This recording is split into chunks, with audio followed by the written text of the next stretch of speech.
Bonjour à tous et bienvenue encore une fois sur ma chaîne Français Facile avec Amel. J'espère que vous allez tous super bien. Alors aujourd'hui, nous allons voir une leçon qui m'a été demandée plusieurs fois. Il s'agit de l'imparfait de l'indicatif. Donc je vais l'expliquer en donnant plusieurs exemples. C'est parti! Nous allons commencer par expliquer qu'est-ce que c'est l'imparfait. L'imparfait de l'indicatif est un temps simple qui exprime des actions habituelles ou répétées dans le passé, sans notion de début ni de fin. Nous allons voir maintenant l'utilisation de l'imparfait de l'indicatif. On utilise l'imparfait de l'indicatif pour décrire des actions habituelles du passé. Je répète, on utilise l'imparfait de l'indicatif pour décrire des actions habituelles du passé.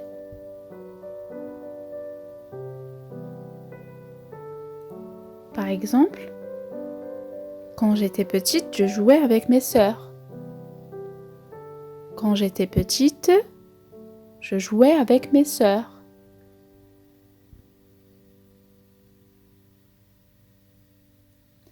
Quand j'étais en Algérie, j'enseignais à l'école primaire.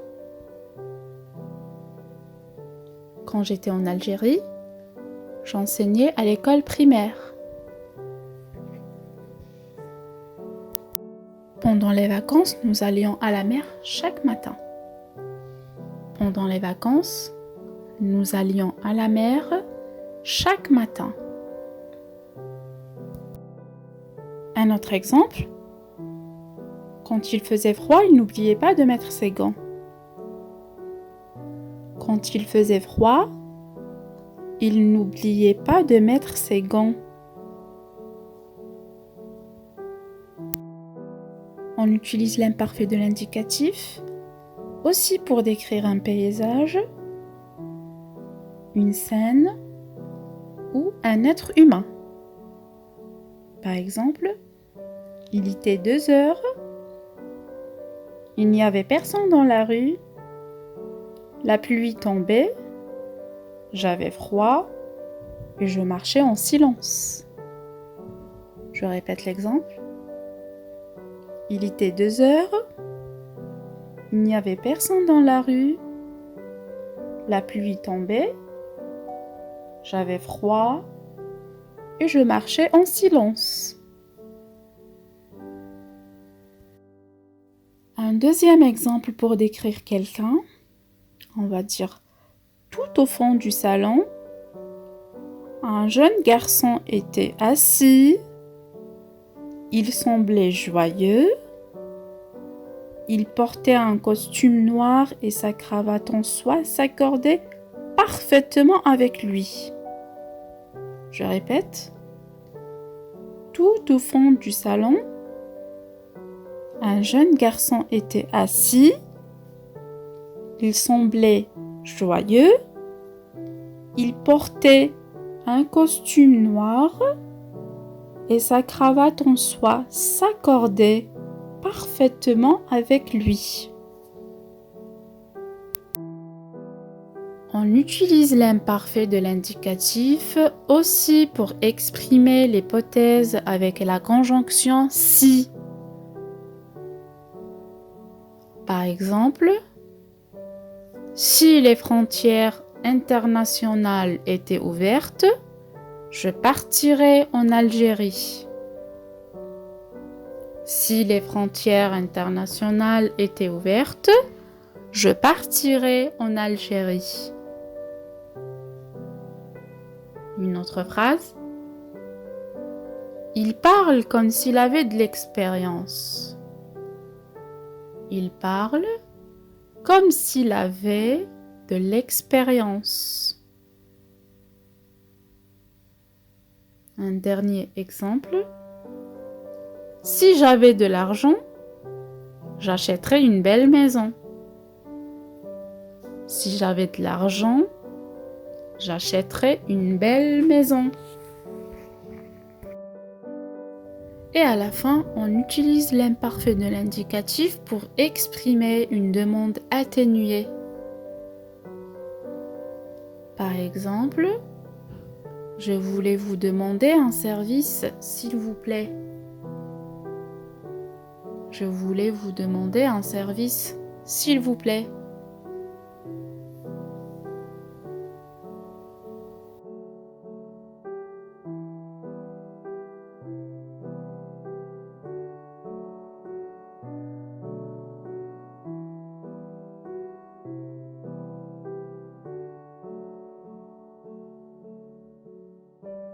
Nous allons voir maintenant la conjugaison des verbes des trois groupes, plus les auxiliaires être et avoir à l'imparfait de l'indicatif. Pour les verbes des premiers et troisième groupes, c'est simple. On enlève l'infinitif et on met les terminaisons suivantes.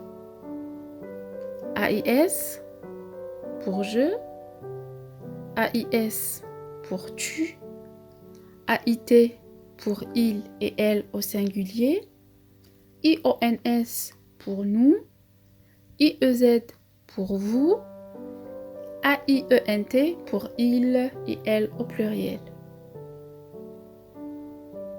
Par exemple, un verbe du premier groupe, regardez. À l'imparfait, on dit je regardais, AIS, tu regardais, AIS, il et elle regardaient, AIT, nous regardions, IONS, vous regardiez, IEZ, il et elle avec S regardaient, AIENT. Un verbe du troisième groupe, par exemple venir, on enlève IR et on dit je venais, tu venais, il, elle venait, nous venions, vous veniez, il et elle au pluriel venaient.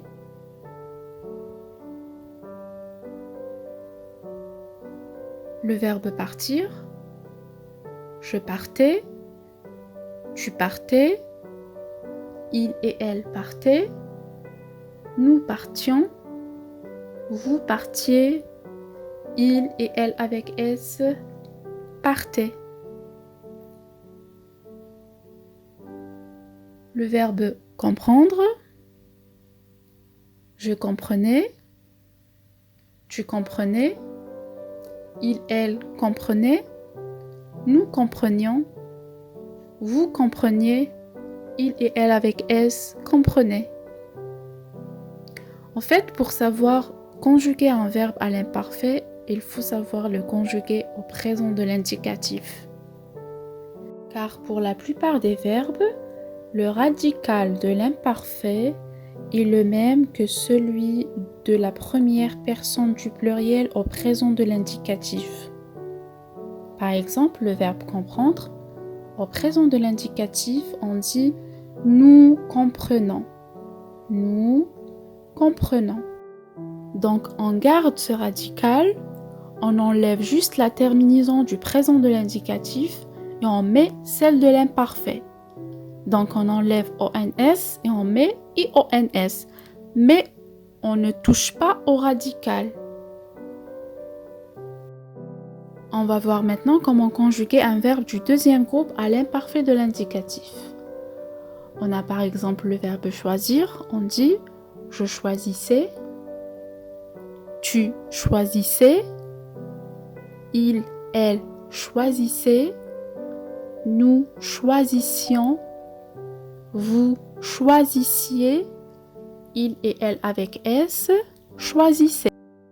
Donc les terminaisons pour un verbe du deuxième groupe à l'imparfait de l'indicatif sont I2SAIS, I2SAIS, I2SAIT, I2SIONS, I2SIEZ, I2SAUNT. Alors un dernier exemple pour un verbe du deuxième groupe, on a le verbe finir. On dit par exemple je finissais mes devoirs rapidement. Tu finissais, il, elle finissait, nous finissions, vous finissiez, il et elle avec S finissaient.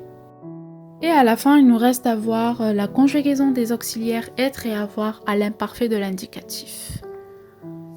Pour le verbe être, on dit j'étais surpris, j'étais étonné, j'étais malade, j'étais pris, tu étais maigre, tu étais magnifique, tu étais en retard, il était joyeux, elle était joyeuse, nous étions en vacances, vous étiez en pause, ils étaient en réunion, elles étaient invitées. Pour le verbe avoir, on dit j'avais